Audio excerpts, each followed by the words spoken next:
Bonjour. Hello. Hola. مرحبا بكم.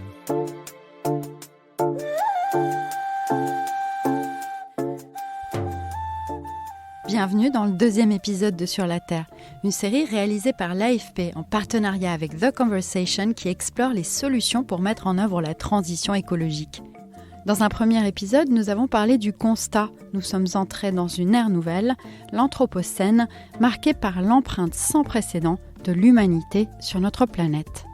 Pour ce deuxième volet, nous allons commencer à parler des débats sur les solutions pour préserver le vivant et lutter contre la crise climatique. Et pour démarrer, on va parler d'une réussite qui inspire beaucoup aujourd'hui les militants de la cause climatique, celle de la lutte contre le fameux trou de la couche d'ozone.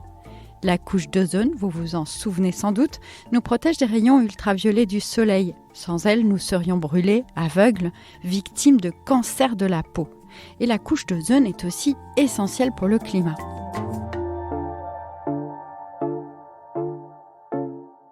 Et au début des années 1980, elle diminuait à une vitesse terrifiante à cause des CFC, ces gaz contenus à l'époque dans toutes sortes de bombes aérosols. Et pourtant, nous sommes revenus en lieu sûr, elle s'épaissit à nouveau. Alors dans cet épisode, nous allons découvrir ensemble comment on a réussi et pourquoi certains s'inspirent aujourd'hui des méthodes utilisées pour proposer une interdiction progressive des énergies fossiles.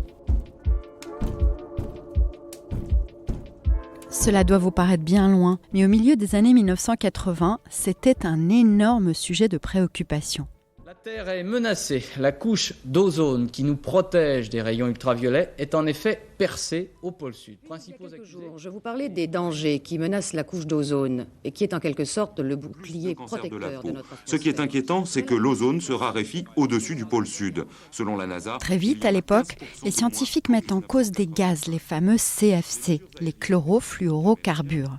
Les États industrialisés signent rapidement, à partir de septembre 1987, le protocole de Montréal pour réduire puis supprimer leur utilisation. En une décennie, tous les États du monde signent ce texte, une première dans l'histoire.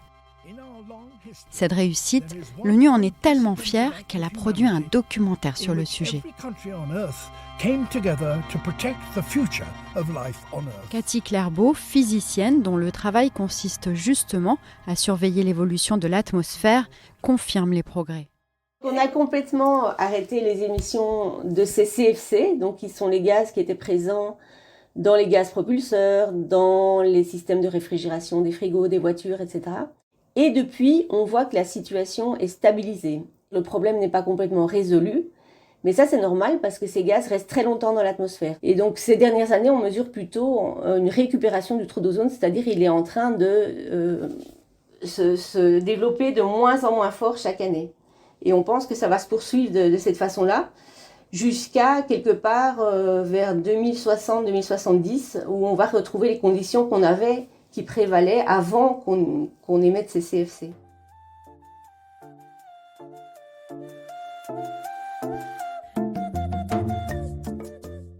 Une immense source de fierté aussi pour Gilbert Bankobeza. En tant que responsable juridique du secrétariat de l'ozone des Nations Unies depuis 31 ans, ce Tanzanien a été un des témoins privilégiés de la mise en œuvre du protocole de Montréal. J'ai pu le joindre à Nairobi, au Kenya, pour qu'il m'explique les clés de cette réussite. Premier élément, les pays industriels ont accepté d'aller beaucoup plus vite. Pendant les négociations du protocole, les gouvernements ont accepté que tout le monde n'ait pas les mêmes délais pour interdire les CFC. Les pays en développement avaient une période de grâce de 10 ans et ça a permis d'obtenir leur soutien.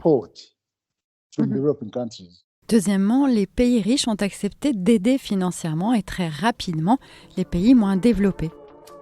Et troisièmement, l'ONU a demandé au secrétariat de l'ozone de vérifier chaque année les progrès réalisés. Et en cas de manquement, il n'y avait pas de punition, mais un mécanisme pour aider les pays à garder le cap. C'est ce que m'a expliqué Gilbert Bankobeza. Dès le départ, il y a eu ce sentiment d'avoir affaire à un problème mondial qui exigeait de la solidarité et que tout le monde reste à bord plutôt que d'en exclure certains.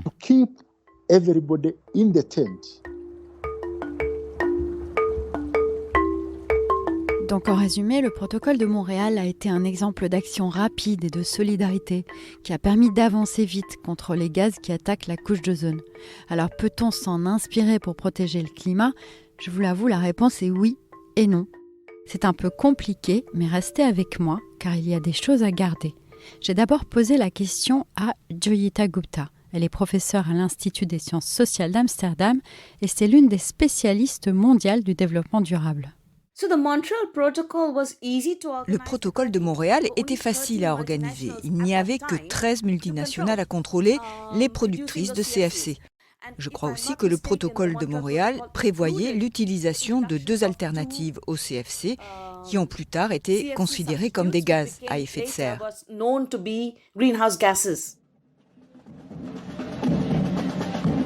Aujourd'hui, le protocole de Montréal reste quand même une référence pour les militants de la cause climatique pour une raison fondamentale. Ce texte s'attaque à la source du problème, les CFC, alors que l'accord de Paris sur le climat impose une réduction des émissions de gaz à effet de serre sans nommer les grands coupables, les énergies fossiles. Autrement dit, le charbon, le pétrole et le gaz responsables de plus de 80% de nos émissions.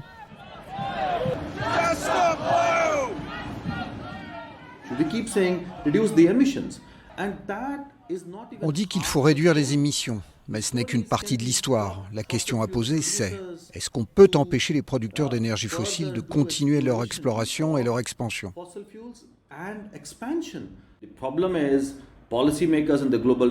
Le problème, c'est que les responsables politiques du Nord sont bienveillants à l'égard des compagnies qui sont responsables de cette crise.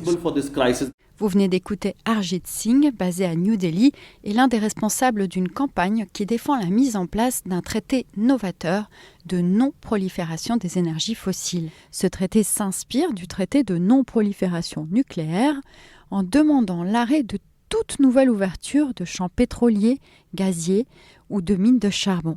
Pour ses défenseurs, elles deviendront à terme des bombes climatiques.